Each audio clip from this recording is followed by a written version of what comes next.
नमो बुद्धाय, जय भीम, जय भारत।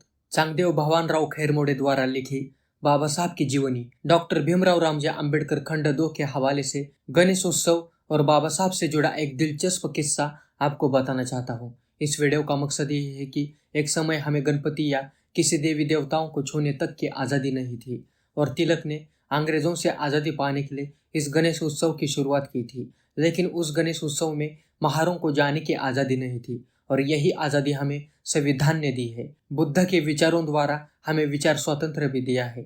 तो ये उस काल के समाज सुधारों की कोशिश थी, जैसे कालाराम मंदिर सत्याग्रह। तो गलतफहमी ना रखे, बाबा साहब को आमंत्रित किया गया था प्रबोधनकार ठाकरे द्वारा और वहां जाकर उन्होंने किसी देवी देवताओं की पूजा नहीं की, बल्कि समाज का प्रबोधन करने का काम किया था। उन्हें जागरूक करने की बात कही थी। ये तब की बात है जब उन्होंने 1935 की धर्म छोड़ने की बात भी नहीं की थी। तो खैरमोड़े की किताब के मुताबिक एक बार गणेश उत्सव के आयोजन समिति ने डॉक्टर बाबा साहब आम्बेडकर जी को उत्सव के दौरान बोलने के लिए आमंत्रित किया था।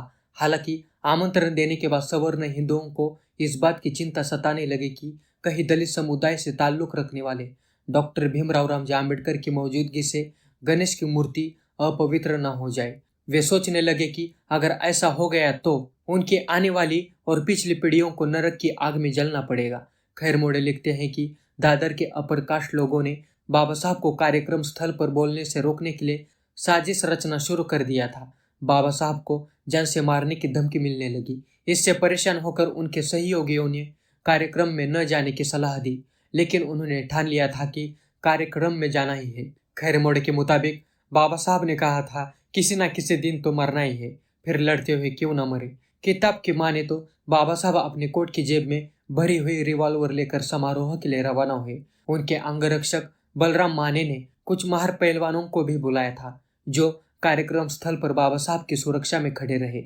यह पिस्तौल बॉम्बे ब्रिटिश सरकार ने उन्हें दी थी, उनकी सुरक्षा के लिए। बाबा साहब आम्बेडकर जी इसे कभी अपने साथ लेकर नहीं जाते थे। उस दिन सिर्फ उस पिस्तौल को अपने साथ लेकर गए थे, लेकिन वे उसका इस्तेमाल नहीं करने वाले थे। अगर किसी ने उन्हें मारने की कोशिश की तो सिर्फ डराने की कोशिश करने के लिए रखी गई थी।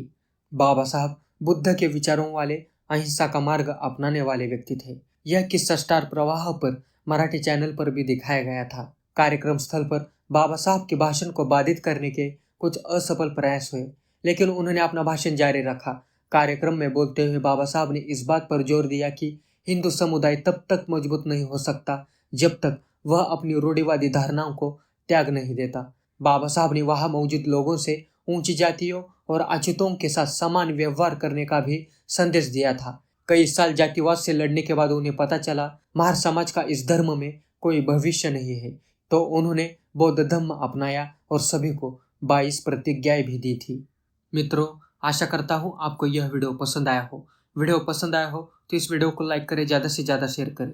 चैनल को अभी तक सब्सक्राइब नहीं किया है तो ज़रूर सब्सक्राइब करें। ज्वाइन बटन और थैंक्स बटन के जरिए आप इस चैनल के सदस्य बन सकते हैं। ये मेरा इंस्टाग्राम आईडी है, ज़रूर फॉलो करें। चलो मिलते हैं अगले वीडियो में। नमो बुद्धाय, जय भीम, जय भारत।